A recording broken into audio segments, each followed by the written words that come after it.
E aí, de forma prática, para ajudar, as pessoas querem sair desse sistema, porque de certa forma é você sair do sistema quando você compra o Bitcoin. O que você recomenda assim? A pessoa fala, ô Rafaela, beleza, eu entendi, você me convenceu. Como que eu compro o Bitcoin agora? Como que eu guardo isso comigo? Legal. Qual é o primeiro passo, pelo menos, vamos dizer assim? Eu acho que a melhor coisa é você. Bom, primeiro tem que entender, né? E passar por esse processo realmente, né? De entender por que Bitcoin faz sentido, propriedades do Bitcoin, e entender os fundamentos do Bitcoin em relação à contraposição com o dinheiro fiduciário. Eu acho que é muito bom para que quando o Bitcoin caia, você queira comprar, né? Porque senão, a hora que cai, você quer vender, né? Mas se você entende as Ah, sim. propriedades, né? E você entende, cara, isso aqui é bom, porque vai ter pouco, tem muita gente que quer, no longo prazo tende a ser uma coisa boa, né? Se você entende essas propriedades, eu acho que você vai conseguir se comportar da maneira correta dentro do mercado. Porque senão você vai se comportar como uma manada, compra na euforia, na alta, vai se lascar, vai achar que é culpa do Bitcoin, pior ativo do mundo, caiu 80%, meu Deus, que lixo. Né? Então, acho que os fundamentos... E os fundamentos é isso, você entender um pouquinho de macroeconomia, entender um pouquinho de história do dinheiro. Parece chato, mas não é, né? Acho que depois fica divertido, assim. Então, tem esse lado, né? Que é entender os fundamentos para se comportar da maneira correta. E o segundo lado daí é a prática, né? Comprar. Gente, comprar hoje é a coisa mais fácil do mundo, né? Realmente tem diversos players aí, não vou citar nenhum especificamente, né? Mas comprem de algum razoável, que tem um nome razoável aí, só não vão comprar umas coisas que nunca ninguém ouviu falar do mundo, que às vezes as pessoas aparecem. Ah, o que você acha desse exchange?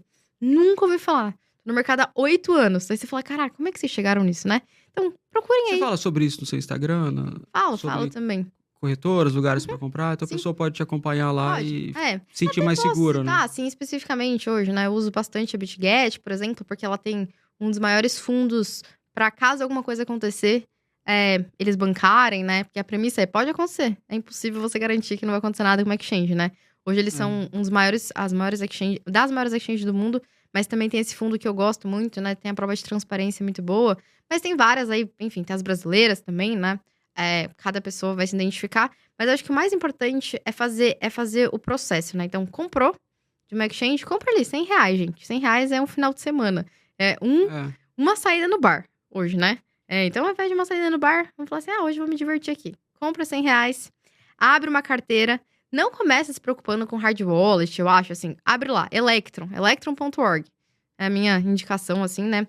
Vai abrir, vai ter as palavrinhas, você vai descobrir o que é as palavrinhas, que é a coisa mais importante. Vai fazer o backup das suas palavrinhas, vai transferir da exchange para sua wallet, vai desinstalar. Essa é uma parte importante que poucas pessoas fazem. Desinstala, testa o backup, tenta enviar de novo para outro lugar, faz o processinho.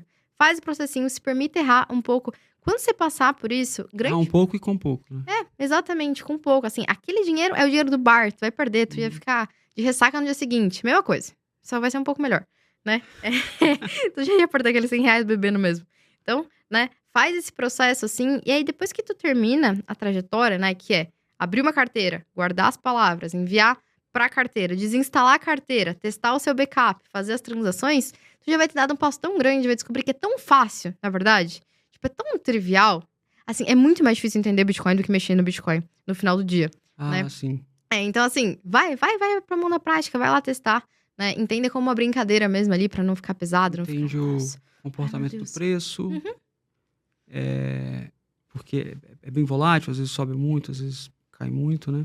Você vai acostumando. E até uma pergunta que a gente recebeu aqui, você recomenda alguma frequência de compra ou compra uma vez a cada, sei Tá. lá, 6 meses ou... É importante que as pessoas também descubram sobre o ciclo do Bitcoin, né? Porque DCA, que a gente chama, né? Que essas compras fracionadas, né? Elas são boas, mas não em todos os momentos do mercado. A não ser que seja seu horizonte de investimento, seja tipo 8 anos, 10 anos. Aí beleza, né? Aí vamos de DCA. Mas é importante também saber os ciclos, tá? Feito esse disclaimer dos ciclos do Bitcoin, que também são ciclos macroeconômicos, gente. Bitcoin e o ouro se comportam muito parecido, por exemplo, né? Nesse sentido. Mas aí tem isso que a gente chama de DCA, né? Que é assim, a premissa você não é mais esperto do que a soma do mercado inteiro, tá, gente? Muitas pessoas entram querendo fazer trade, querendo assim, eu vou acertar o topo e vou acertar o fundo. Você não vai acertar. Não vai acertar. Não vai acertar. Aceita isso, né? E partindo do pressuposto de que você não vai acertar, porque você não é a pessoa mais inteligente do mundo, tem que aceitar. O que é bom? Faz compras fracionadas, né? Que aí é essa definição do DCA. E aí o DCA, na verdade, é como você quer. Eu gosto de DCA semanal, por exemplo, né? Que assim, define lá um dia da semana. Tem alguns aplicativos que permitem que você faça isso automático, né? Tem os que permitem que você compre de 1 em 1 minuto. Por exemplo, R$1 em 1 minuto. Caramba, Né? automaticamente. Tem vários, Eu não assim. sabia disso. Assim, o Nubank tem um DCA até que é curiosozinho, assim, que é você define que você quer comprar o valor de um lanche em Bitcoin toda semana e acho que de uma pizza em Ether todo mês, sei lá. Né? Então, tem essas plataformas que automatizam esse processo, né? Mas é isso, assim, é a partir da perspectiva de que consideramos que esse é um dinheiro melhor do que o dinheiro fiduciário que a gente precisa ter cada vez mais e não menos. A gente não tem certeza se o Bitcoin vai subir ou vai cair, então vamos indo comprando aí aos poucos e acumulando para pensar nessa perspectiva de um futuro realmente melhor, né, no longo prazo. No curto prazo a gente não sabe, ele pode subir ou cair, ou subir 50%, cair 70%. Uhum. Mas pelas propriedades que ele tem, a gente sabe que no futuro, sei lá, 5, 6, 7 anos, ele com certeza vai valer cada vez mais, né? Uhum. A gente teve, na última semana, um ex-presidente e candidato a presidente dos Estados Unidos, o Donald Trump, falando de Bitcoin abertamente numa conferência de Bitcoin. E ele, inclusive, falou para ninguém vender o Bitcoin. Você imaginava... É engraçado, eu quero saber, quando que você imaginava? Você esperava isso? Você esperava que ia demorar mais? Cara, é muito louco, assim, mas eu sempre fui muito otimista com o Bitcoin, né? Extremamente, por isso eu dedico minha vida.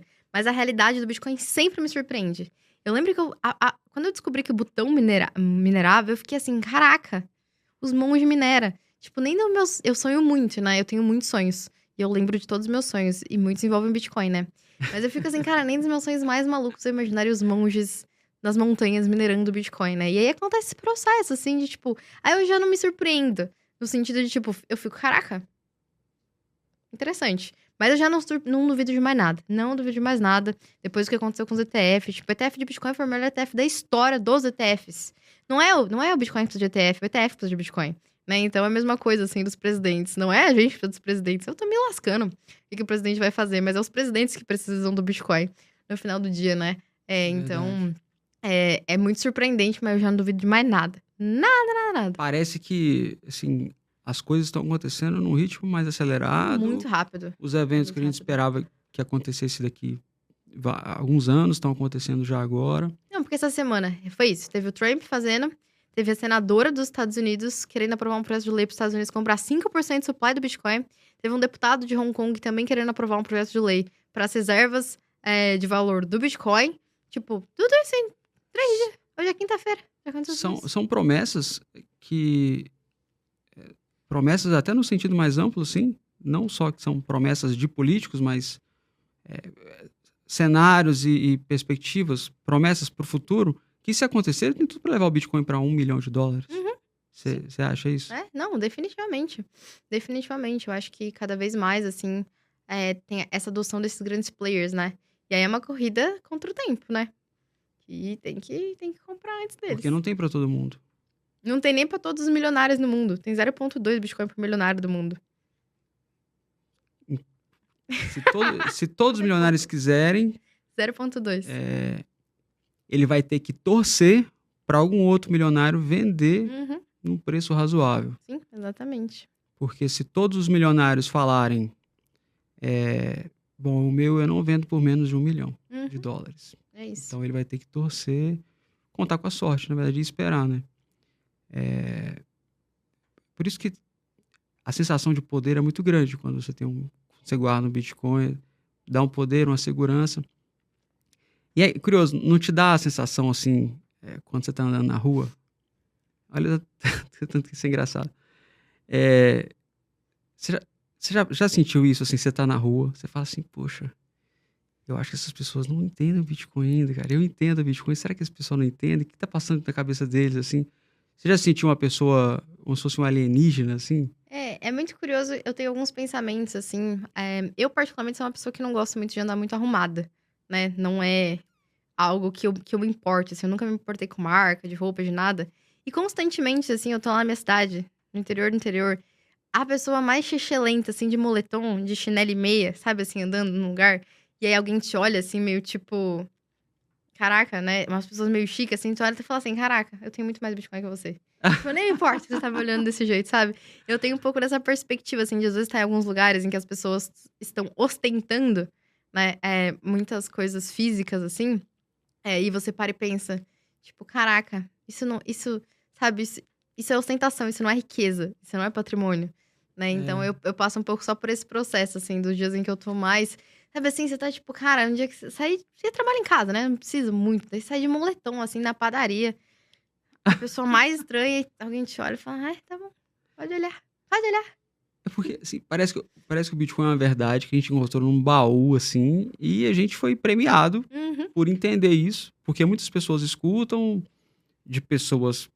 escutam ou leem em lugares que tem um conteúdo bom e tudo, mas elas não entendem. Parece que falta alguma luz ali. E quando você percebe que tem uma coisa meio de ser escolhido para entender, você começa a ver um mundo diferente. Você fala assim, você vê uma casa, fala, poxa, essa casa custa tantos mil reais, mas eu sei que em Bitcoin, essa casa o preço vai cair. Em Sim. Bitcoin, o preço Isso vai... é muito bom. Cara, isso é muito bom. As contas do futuro de grandes propriedades, assim, eu faço sempre. Eu falo, tá, no ciclo 2030, esse ativo provavelmente vai estar valendo isso. Então, tipo, vai ser muito mais fácil de comprar ele. E com coisas grandes mesmo, né? Sim. Realmente. E aí é o Bitcoin funcionando, por exemplo, como unidade de conta, né? Que é o momento que a gente começa a fazer as contas em Bitcoin. Eu gosto muito daquele meme, não sei se você já viu. É um meme, um desenho de uma pessoa lá parece uma fazendinha na Suíça, né? Aí ele fala, eu em 2030 com 0,1 Bitcoin comprando minha terra aqui na Suíça, uma fazenda na Suíça, né? E é totalmente possível, é um negócio que é uma verdade inexorável, né? A gente fala muito disso, de ser escolhido, mas a verdade é que todo Bitcoiner quer passar essa mensagem. A gente quer que as pessoas entendam, às vezes a gente fica até meio taxado de chato, de falador, mas é uma verdade que traz bem e a gente quer bem para nossa família, para os nossos amigos.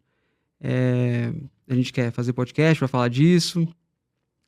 Então, eu queria assim que você... a gente está indo para o término aqui da nossa conversa, mas passasse uma mensagem de alguém que entende, que entendeu, que acredita e que vê que muita gente está ralando para ter os investimentos do sistema tradicional aí, que estão rendendo alguma coisa, mas não estão compensando a perda de valor do dinheiro, né? Que é o aumento dessa base monetária. How about that? All your models are destroyed, completely devastated. Bitcoin goes to the moon.